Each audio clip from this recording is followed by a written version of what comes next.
गुरुर्विष्णू गुरुर्देव महेश्वरा गुरु साक्षात परब्रह्म तस्मै श्री गुरुवे नमः. ज्या ज्या ठिकाणी मन जाय माझे त्या त्या ठिकाणी रूप तुझे ते मस्तक ज्या ठिकाणी तेथे सद्गुरु तुझे पाय जोडी.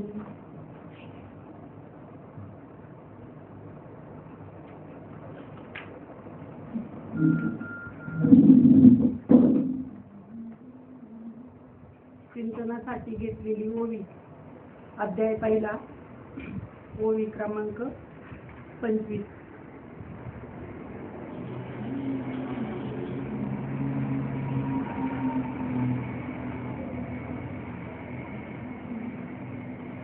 पहिला अध्याय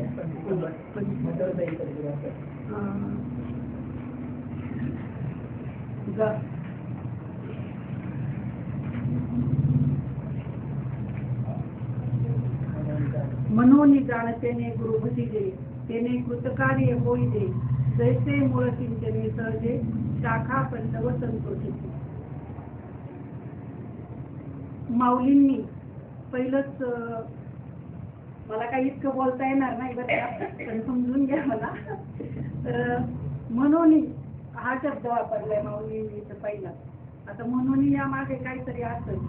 आता आपण इकडं आलोय तुमच्या घरी ताईंच्या घरी आलोय आपण. तर दुसरा काही जर कार्यक्रम असता तर काही कोण आलं नसतं. पण आपण का आलोय तर इथं चिंतन सत्संग म्हणून आपण आलोय, इथं आलोय. तर माऊलींना असं सांगायचंय की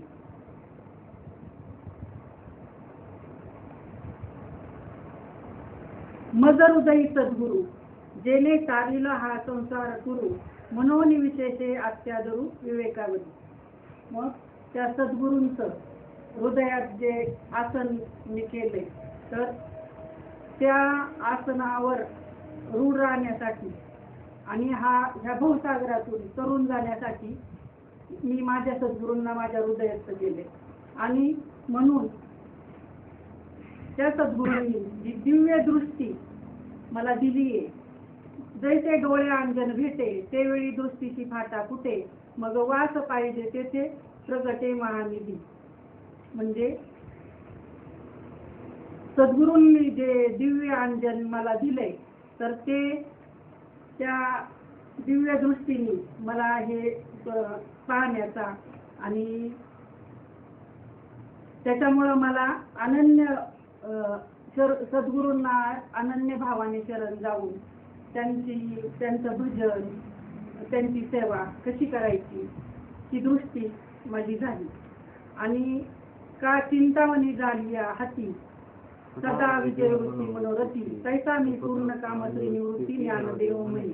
तर माऊलींनी निवृत्तीदादा त्यांच्या बरोबर असताना निवृत्तीदादा होते पण त्यांनी जेव्हा त्यांना हृदयात सद्गुरू म्हणून त्यांचा जेव्हा स्वीकार केला आणि तसंच अर्जुनाने पण श्रीकृष्णांचा तो सखा होता पण सखा असून जेव्हा तो अनन्य भावाने सद्गुरूंना कृष्णांना शरण गेला तेव्हाच मग त्यांच्या हृदयामध्ये ते म्हणजे हृदय भक्ती करू शकले. म्हणजे तसं माऊलींनी सांगितलंय की निवृत्तीदादांना जेव्हा मी सद्गुरू म्हणून स्वीकारलं आणि त्यांच्या अनन्य भावांनी शरणागती केली आणि हा भवसिंधू पार करण्यासाठी या संसार चक्रातून आपण संसार चक्रात पुन्हा सारखं येतोय सारखं जातोय. मग याच्यातून कितीतरी आपले जन्म झाले, किती जन्म झाले तर आपण सांगू शकत नाही. मग त्या जन्म मृत्यूच्या फेऱ्यातून चुकण्यासाठी आपण सद्गुरूंना शरण गेलं पाहिजे. सद्गुरू वाचून पडे ना सोय धरावे ते पाय आधी आधी. म्हणजे सद्गुरूंना जर आपण शरण गेलो तरच आणि म्हणून जाणतेने गुरु भजिले. सद्गुरूंना जर आपण शरण गेलो तरच मग आपल्याला हे काय चांगलं काय वाईट साराची निवड करता येते.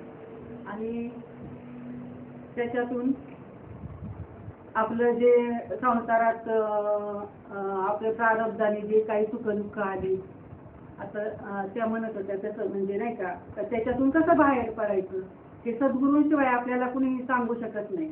म्हणजे देवापर्यंत जर आपल्याला जायचं असेल तर आपण सद्गुरूंनी जे आपल्याला तत्व दिलंय ते तत्व हृदयात ठेवून आणि त्या तत्वावर आरूढ राहून म्हणजे त्या तत्वाचं नामचिंतन आपण केलं तरच आपल्याला देव भेटणार आहे. आणि हे सद्गुरूंशिवाय आपल्याला देव भेटू शकत नाही. सद्गुरूच एक असे की जे आपल्याला देवाची भेट घडवून आणतात. गुरुनी धरोनी हात मज मंदिरात नेले सहजासनी मला हो जवळीच बैसविले. म्हणजे असं सद्गुरू आपल्याला काय नाही, सद्गुरू जर आपल्या जीवनात असतील तर आपलं सगळं हे जे भय आहे, जे काय आपल्याला सुख आहे दुःख आहे त्याच्यातून कसं तरून जायचं, आपली भवनदीतून पार कसं व्हायचं, हे सद्गुरूंशिवाय आपल्याला आपण स्वतः तर का किंवा कुणी सांगितलं तर नाही तसं करणार आपल्याला. जेव्हा आपण सद्गुरूंना शरण जाऊ ते सांगतील त्या तत्वावर आपण चालत राहिलो तरच आपला परमार्थ म्हणजे वाटचाल पुढं चालू राहील.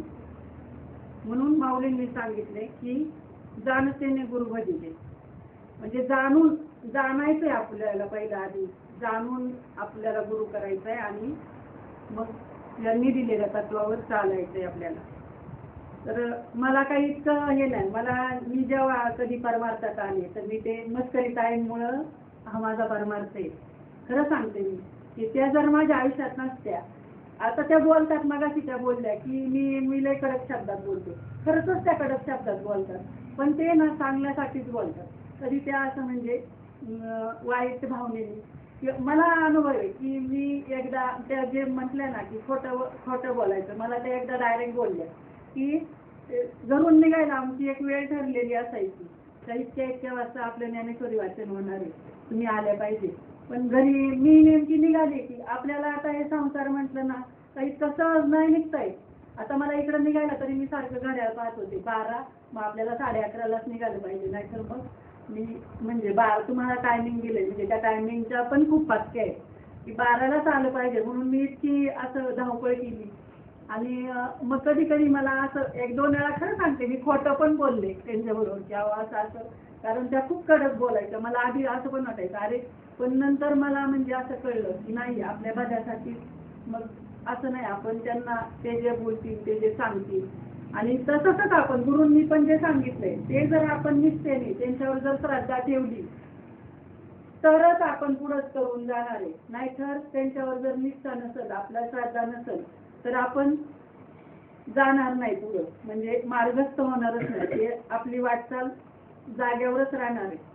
आणि मग त्या नेहमी मला म्हणायच्या का तुम्हाला उशीर का झाला, मग मी सांगायची.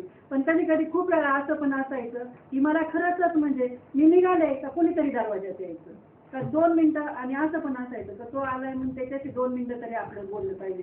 दादर उतरायला 5 मिनिटं, मग मी चप्पल घेऊन कधी हातात पळत सुटायची त्यांच्या भीतीमुळे, म्हणजे ओरडतील मला आणि का नाही आले. मग कधी चप्पलच हातात घेऊन दादर उतरायची मी, पण लोक म्हणायची पण एवढं नव्हतं पळत सुटल्या. पण मी कोणाला काही सांगायची नाही, मला फक्त असं असायचं की मी कधी त्यांच्या आधी जाऊन बसल तिथं आणि असं. तर माझा असा परमार्थ केवळ त्यांच्यामुळं. आणि काय पण असं संसारातलं पण नाही का सुख दुःख असतात जे आपल्या यांनी आलेले असतात प्रारब्धाने. तर आता जसं आपण इथं भेटलोय सगळ्यांचं प्रश्न झाले सगळ्यांचं हे, तर त्याच्यातून खूप वेळा म्हणजे गुरुंपेक्षाही जास्त त्यांनी मला बाहेर काढले की तुम्ही असं करा तसं करा. म्हणजे ह्या सुखदुःखातून बाहेर येण्यासाठी खूप त्यांनी मला मदत केली. आणि ज्ञानेश्वरीचं आम्ही जेव्हा चिंतन मनन करीत होतो, मग मी मगाशी तेच सांगितलं, मी जोपर्यंत त्यांच्या सानिध्यात होते ना तर मला असं आता कसं आपण कथा ऐकते, आता चिंतनात आहे, मग इथं कसं वाटतं असं थोडंसं बाहेर गेलं की झालं. मग कधी मला असं वाटायचं त्यांच्याबरोबर मी होते ते धाकातच म्हणजे बरं होतं असं पण वाटतं कधी असं. तर असं माझ्या सद्गुरूंनी मला जे काही नाम दिलंय त्या नामावर म्हणजे नामचिंतन केलं पाहिजे, त्यांनी हीच त्यांचा म्हणजे अनन्य भक्ती होईल असं मला वाटतंय. आणि म्हणून जाणते निघते कृतकार्य म्हणजे जैसे मूळ सिंचने सहजे शाखा पल्लव संतोषी. म्हणजे मुळाची जर सद्गुरूंनी जर माझ्या ते म्हणजे शाखा मुळाला चिंतन जर केलं नसतं तर मला आज हे पण काहीच कळलं नसतं, हे मला बोलता पण आलं नसतं.